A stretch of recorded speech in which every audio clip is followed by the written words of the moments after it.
আপনার চেহারা নূরের মতো উজ্জ্বল হয়ে যাবে শুধুমাত্র যদি একটি আমল আপনি করতে পারেন। ওযু করার সময় পানি যখন আপনার চেহারায় দিবেন, আপনার চেহারায় পানি দেওয়ার সময় শুধুমাত্র একটি দোয়া আপনি পড়বেন, আপনার চেহারা থেকে মেস্তা, ব্রণ এবং চেহারার বিভিন্ন রকম কালো দূর হয়ে যাবে এবং চেহারায় সৌন্দর্য এবং লাবণ্য ফুটে উঠবে এবং চেহারায় যেন নূর চলে আসবে ইনশাআল্লাহ। অনেকে দেখা যায় সুন্দর কিন্তু দেখতে ভালো লাগে না, কিন্তু অনেকে কালো কিন্তু তারা দেখতেও ভালো লাগে।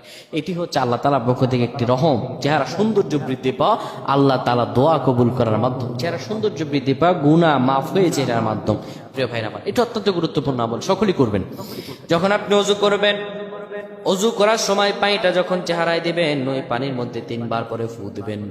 আল্লাহু নূরুস সামাওয়াতি ওয়াল আরদ আল্লাহুম্মা ইগফিরলি, আল্লাহু নূরুস সামাওয়াতি ওয়াল আরদ আল্লাহুম্মা ইগফিরলি। এই দোয়াটি 3 বার পরে সেই পানির মধ্যে ফু দিয়ে পানিটা চেহারার মধ্যে লাগাবেন। আমার আল্লাহ আপনার চেহারার মধ্যে লাবণ্য এবং সৌন্দর্য ফুটিয়ে দিবে। সুবহানাল্লাহ পড়েন।